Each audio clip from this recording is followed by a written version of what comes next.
mana kiyyatti dubartii fidate.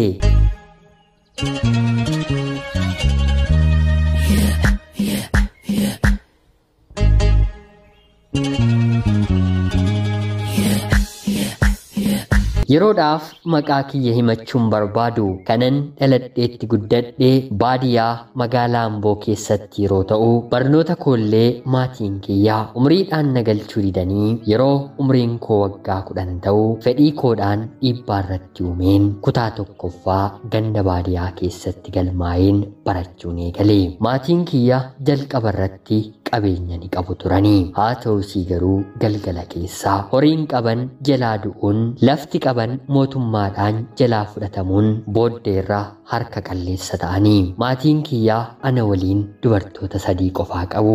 Sadan keenyuu dubartoota waan taaneef 3 taanee gindii baannee lafa qonna ture. Dubara obbo Abaluu kan jedhus maqaa masoo qe'ee keessatti ni qabna. Hojii dubaraa hojjechuurraa hojii dhiiraa hojjechuutiin umrii keenya waan gumneef waan mana keessaa kanneen akka ittoo danfisuu, buddeen tolchuu hanga maatii keenya bira jirrutti beekumsa hin qabnu.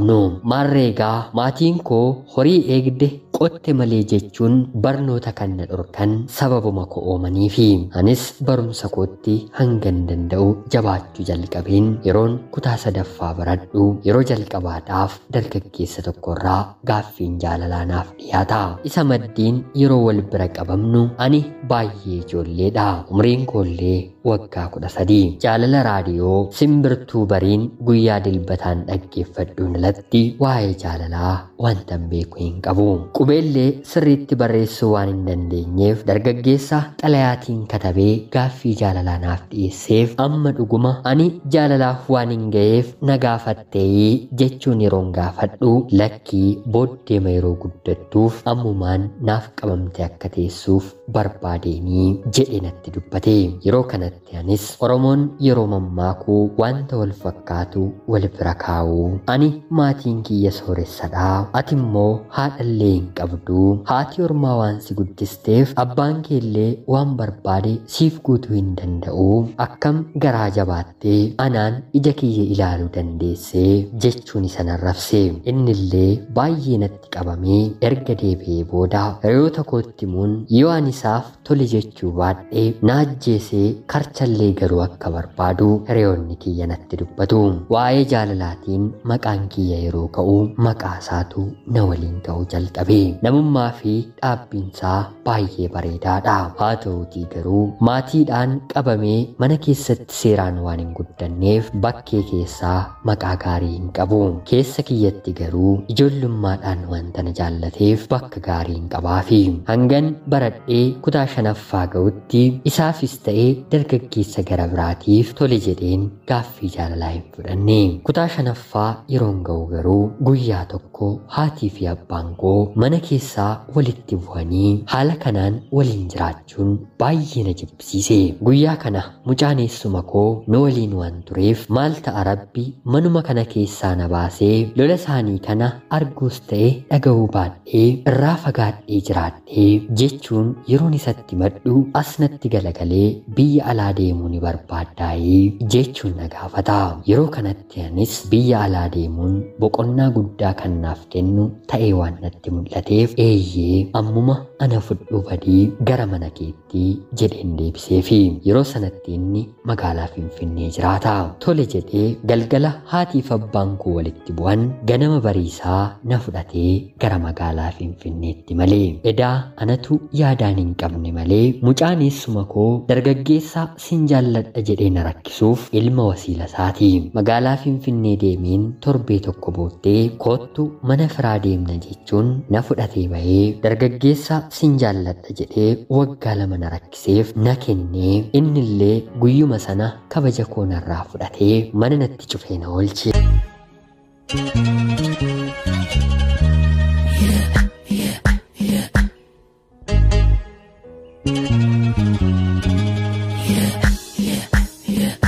Erga sanaas takkaa dubartiin kabaja dhabdee dhiira kabaja ishee fudhate biraa deemuun akka aadaa fi safuu naannoo keenyaatti salphina waan ta'eef wanta godhu dhabeen guyyaa sanarraatii kaasee dargaggeessa kana waliin walii galeen jiraachuun jalqabe.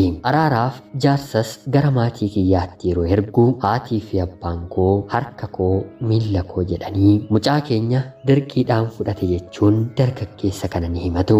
Manni seeraa anaaf isa yeroo garaagaraatti waamus haa ta'uutii garuu tole jennee deemnee hordofuu hin dandeenye. Dhumarratti jaalalleen koo kun ani yoomuu irratti murteessan abbaan kiyyaa qarshii gaafatamillee waan naaf hin kaffalleef mana hidhaa keessa waggaa 25 hidhamaa maaloo ani lubbuu kootii sin jaalladha waan hin ta'eef walii gallee jiraannaa maatii keetiin kan ani itti heerume fedhii kootiinidha jedhii deebisii fi jechuun na gorfate. Anis rakkoo isaarraa kan ka'e ofitti murteesseen maatii koo anaaf jedhanii falman qaanesseen jireenya koo dargaggeessa kana waliin ittiin fufe. Erga kanaallee jaalallee kiyya kanaan maatii kootti waraqata ergii jechuun nan gaafadha. Innis tole jedhee ergus maatiin kiyya garuu tole jedhanii ammas harkaa fuudhuu ni didu. Sana booddee yeroo baatii 2 hin guunne keessatti ulfa ta'uu koo ofirratti hin bara. Amma gaa maatii kiyyaaf mucaan isaanii utuu aadaan qeetti raawwatiin ulfaa'uun safuu waan ta'eef abbaan manaan koo jaarsa akka ergatan barbaadanii. Haa ta'uutii garuu yeroo kanatti jireenyi magaalaa Finfinnee qarshii qabu hundumaa harkatti waan fixxeef waan ittiin jaarsi ergamu qarshiin ni dhiba. Yeroo kanatti abbaan manaan koo erga deessee booda qarshii walitti qabannee jaarsa nan ergaa jechuun na gaafata. Anis tole jedheen guyyaa da'umsa koo eegeen Rabbi na gargaaree ilmoo dubartii baay'ee bareeddu tokko akka lubbuu kootti hanga har'aatti ilaalu nan argadhe. Ammallee abbaa manaa kiyyaan jaarsa ergii maatii keenyatti araaramnaa jechuun yeroon gaafadhu ni beekta'oo qarshii maaliin qabaatii jaarsa maatii keettiin ergaa nuuf obsii jechuun erga kanaallee jireenyi magaalaa Finfinnee baay'ee humna keenyaan ol waan nutti ta'eef gara magaalaa Ambootti deebinee jiraachuu ni jalqabna. Daa'ima koo daheen baatii 4 yeroon fixurraa kaasee abbaan manaan koo guutummaa guutuutti natti jijjiiramuu ni jalqaba. Bahee diida bulaa akka duraa waa qabatee gara manaatti deebi'u. Anis maal taatee yeroon jedhuuni bakka hojiin bulee qarshiin dhabee jechuun natti waakkata. Mana keessaa wanta nyaadhuu fi daa'ima kootti guddisu yeroon dhabu midhaan naafaa kennituuf otoo hin araaramiin baadiyyaa gara harmee kootti ni malee. Haati kiyyas ilmoo ishee waan hin ta'eef dhiifa manaaf gootee midhaan harreetti naaf feetee gara mana kootti na deebiste. Yoo xiqqaate naannoo torbee tokko maatii kiyya bira waan hin tureef yeroon deebi'u raajiin dhagaha. Abbaan manaan koo dubartii gara biraa waliin mana kiyya keessa buluu ollaan bitaaf mirga jiru natti dubbata. Anis waanuma nuyi baay'ee wal jaallannuuf nutti naafaniitu jedheen dubbii sana gadi qabus abbaan manaan koo ammallee bulee dhufuu dhaabuu waan dideef booddee haadha manaa gara biraa akka fuudhe yeroon dhaga'u galii dhabee otoo hin taane mana 2 waan jiraachisuuf harkisaa akka qallate yeroon beeku jireenyi kun kanaan booddee haa dhaabbatu jedheen gidduu keenyatti jaarsa kaawwadhe. Haa ta'uutii garuu dhugaa kan biyyi beeku sobadha jedhee kakatee dhiifama na gaafatee lamuu lammata bakkeen bulu jedhee na araarfatee waliin jiraachuu jalqabne. Nagaan mana keenyaas akkuma yeroo jalqaba wal jaallannu ta'ee naannoo waggaa 2 walakkaa yookiin immoo daa'imni koo waggaa 3 yeroo fixxu ammas raajii gara biraan dhagaha. Sanuu abbuma isaatu natti bilbila. Goyyomsee haadha manaa koo jalqabaa nan hiika jedhee akka ishee fuudhee fi erga isheen ulfooftee booda immoo dhiisee akka bade matumaa mucayyoon miidhamte natti himti.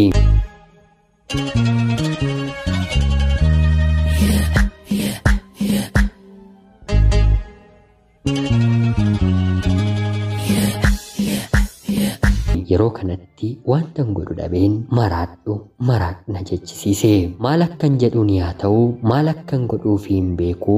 Mucayyoon miidhamte kun guyyaa guyyaatiin bilbiltee natti boossi. Aareen fiigeen gara maatii kootti ergan galee booda baatii 2 booda daa'ima koo haadha kiyya bira kaawwadheen imala koo gara biyya Ambaatti raawwadhe. Ani malee baatii 1 akkuman fixeen abbaan manaan koo kun nama waliin warra rukutee baay'ee miidhee waggaa hedduun itti murteeffamuun karchallee amboo seene. Anis jireenya kootti fufee haadhas ta'e abbaa gaarii waan hin qabneef tarii manuma adabaa kana keessatti illee namni isa gaafatu waan hin jiraanneef baatiitti al takkaa bilbiluuf hin jalqabe. Yeroon bilbiluuf natti bo'aa namni waa'ee kiyya beeku addunyaa kanarra si qofaadhaa si hin qabu taanaan an akka namuma du'eetii maaloo na yaadadhu nan dagatiinii balleessaanis irratti balleesseef dhiifama naaf godhii jechuun dhiifama na gaafate. Al takkaatti naaf ta'uu baatus buusee baaseen biruma dhaabbachuuf dhiifaman godheefi namni biyya ambaa keessa jiraatu carraan toora sooshaal miidiyaa fayyadamuusaa bal'aa waan na ta'eef abbaan manaan koo mana hidhaa keessa jiru immoo carraa kana waan hin qabneef dargaggoota garaagaraa waliin karaa toora sooshaal miidiyaa qoosuu taphachuu walaarsuu fi wal gammachiisu nan jalqabe. Biyya ambaa baheen baatii 6 booda dargaggeessi ani bare garuu akka sakaanii qoosaan jalqabnee qoosaadhaan xumuruu hin dandeenye. Utuu ani hin beekiin baay'ee na jaallate. Dalagaansaa poolisii waan ta'eef ani garuu jalqabaa poolisii akkan jibbu yeroon itti himu hojiin kiyya kuni siif hin ta'u taanaan dhiiseen siin kan koo gochuun barbaadaa jedhee jecha afaan isaatiin natti dubbateen waggaa 2 erga naasofsiisee booda dhuguma akka inni na jaallatu adda baafachuuf hojii kee dhiisii jechuun yeroon gaafadhu tolinaaf jedhee hojii isaa dhiisee baadiyaa gara maatii isaatti deebi'uun hojii qonnaa jalqabe. Baay'ee jechaan kan hin dubbadhuun olitti na jaallata. An garuu isaaf abbaan daa'ima kootoo jiru bakka hamma sharfii tokkollee hin qabu. Yoon fuulatti dukkaneeffadhu yookiin immoo barreeffama deebisuu fi dhiisuu dhukkubsatee mana yaalaa deemuu isaan dhagaha. Sababa kanaaf sobeeman akka hin miidhamneef jecha biruman dhaabadha. Haa ta'utii garuu har'a erga wal barree waggaa 4 lakkoofsisneerra. Dhiisuuf lubbuu isaaf na yaadda'e. Inni yeroo hundumaa waa'ee fuuldura keenyaa karoora qabu dubbata. Kan dubbatu nan dhaggeeffadha malee waan tokkoyyuu itti dabaleen hin beeku. Garaa fi qalbiin koo kan jiru abbaa manaa koo anarratti jaartii 2 fuudhee tokko naganee tokkoof immoo dhiifama na gaafate karchallee amboo keessa jirudha. Kam waliin jireenya koo gara fuulduraa akkan jiraadhu har'allee gaaffii natti ta'ee jira. Abbaa manaa koo waliin yoon jedhe yoom akka mana hidhaa kana keessaa gadhiifamu gonkumaa waan hin beeku hin qabu. Gadhiifamee erga bahee booda na waliin jiraachuu fedhii haa godhatu moo akkuma duraa dubartii gara biraa anarratti fidaa kan jedhu gaaffii gara biraadha. Dargaggeessa isa lammataa waggaa 4 ol waliin odeessineen immoo isatu na jaallata malee ani jaallasaaf of keessaa hin qabu. Haa ta'utii garuu nama gaariidha. Na argachuuf jecha hojii isaallee dhiiseera. Kam akka dhabuun qabu murteessuun baay'ee natti ulfaata. Abbaan manaan koo mana hidhaa keessa taa'ee si malee namni lafa kanarraan qabu hin jiru jechuun natti dubbata. Darbee immoo abbaa daa'ima kooti. Daa'ima isaallee baay'ee jaallata. Waliin ta'uuf garuu gochaan nuti yeroo waliin jiraachaa turre narratti raawwates ta'ee mana adabaa waggaa meeqaa akka turu beekuu dhabuun koo jireenya koo yaaddessa.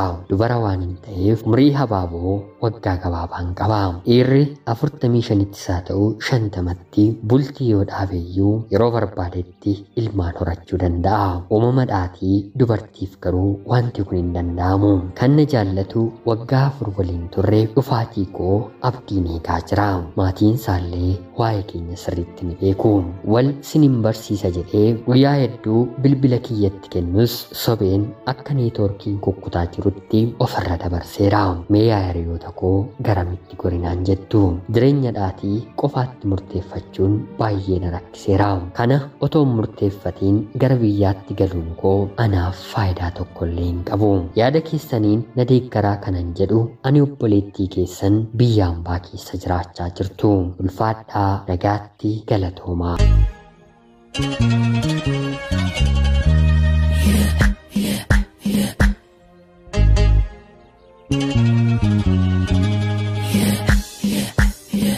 Yooyaa shamaa akkam jirtu kabajamtootaaf hordoftoota qophii Oromiyaa 24 nagaaf jaalalli tokkummaan bakka jirtan hundaatti hunda keessaniif yaa ta'u jecha guyyaa har'aallee xalayaa obboleettiin keenya nuuf ergite gara mingoraa isa kamnaaf wayyaa mee yaada keessaniin na deeggaraa kan jette isiniif dubbiseen hin ka'a akka isin irraa barattaniif hubannoo cimaa irraa argattan homaa shakkii tokkollee hin qabu. Obboleettii keenya ergaa kee kana sagaleedhaan nuuf qooduu keetiif guddaa galatoomsiin jecha kabajamtootaaf hordoftoonni qophii Oromiyaa 24 yaada jajjabinaa isheef mala jettanii yaaddan komentii jalatti akka deeggartaniin kabajaan isin gaafachaa qophiin sa'aatii kanaaf isiniif qabadhee dhiyaadhe kanuma fakkaatti. Hanga yoonaatti na dhaggeeffachaa waan turtaniitiif guddaa galatoomaa isiniin jechuun barbaada. Akkanumallee laayikii fi sheer gochuun na deeggaraa jechaa namoonni chaanalii keenyaaf haaraa taatan anaa dhufu kun Oromiyaa 24 guyyaa guyyaatiin xalayaa jaalalaa fi seenaa jireenyaa nama barsiisuuf bashannansiisuu danda'u isiniif qabattee waan dhiyaattuuf isinillee sabskiraayib gochuun maatii keenya erga taatanii booda xalayaa jaalalaa yookiin seenaa jireenyaa nama barsiisuu bashannansiisuu danda'u qabaattan